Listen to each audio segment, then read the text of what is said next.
আসসালামু আলাইকুম এভরিওয়ান, আমি সাহিন। আর আজকের এই ভিডিওতে আমরা জানবো যারা শর্ট ক্রিয়েটার, যারা ইউটিউবে শর্ট ভিডিও আপলোড করে তারা কিন্তু চ্যানেলকে গ্রো করতে পারছে না। আজকের এই ভিডিওটা যদি আপনি শুরু থেকে শেষ পর্যন্ত দেখেন তাহলে আপনার শর্ট চ্যানেলকে আপনি খুব সহজে গ্রো করাতে পারবেন।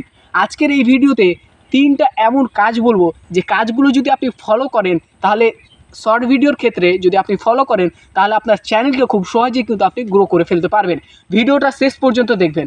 নাম্বার ওয়ান যে কাজটি করবেন সেটি হলো যে কোনো টপিক নিয়ে যখন আপনি ভিডিও বানাবেন সেটার টাইটেলটাকে কিন্তু ভিডিকিউ নামে একটি অ্যাপ আছে, সেটা যদি আপনাদের ইনস্টল না থাকে ইনস্টল করে নেবেন। সেখানে গিয়ে ভিডিকিউ গিয়ে সার্চে ক্লিক করে আপনারা যে কোনো টপিক নিয়ে যখন ভিডিও বানাবেন সেটা কিন্তু সার্চ করবেন।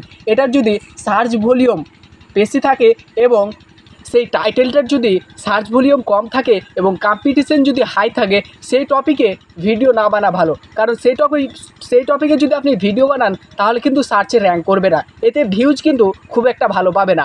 আর যদি কম্পিটিশন লো থাকে আর সার্চ ভলিউম যদি বেশি থাকে সেই টপিকে আপনি ভিডিও বানাবেন। এই টপিকে ভিডিও বানালে কিন্তু আপনার যে ভিডিওটা শর্ট ভিডিওটা সেটা কিন্তু ভাইরাল হওয়ার সম্ভাবনা থাকে। 2 নম্বর যে কাজটি করতে হবে সেটি হলো যে টপিকে আপনি ভিডিও বানাবেন সেটার কিন্তু ভিডিকিউ গিয়ে ট্যাগ লাগাবেন। সেখানে গিয়ে ট্যাগ লাগালে আপনার কিন্তু স্কোয়ার শো করবে, আপনার সার্চের র্যাঙ্ক কীভাবে করবে সেখানে স্কোয়ার শো করবে। এখানে কমসে কম 50 স্কোয়ার কিন্তু আপনাকে করাতে হবে। 50 স্কোয়ার করে দিলে আপনার কিন্তু সার্চে ভিডিও র্যাঙ্ক করবে। 3 নাম্বার যে কাজটি করবেন সেটি হলো আপনারা যে টাইমে ভিডিও আপলোড করেন, এক কথায় আপনাকে টাইম মেনটেন করতে হবে।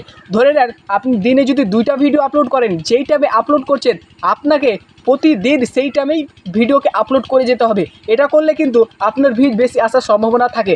আপনারা যদি টাইম মেনটেন করেন তাহলে আপনাদের চ্যানেল খুব সহজেই গ্রো হবে, আপনাদের ভিডিওতে খুব ভালো ভালো পরিমাণেই ভিউজ আসবে। আজকের এই ভিডিও এই পর্যন্তই। ততক্ষণ আপনারা ভালো থাকবেন, সুস্থ থাকবেন। আসসালামু আলাইকুম।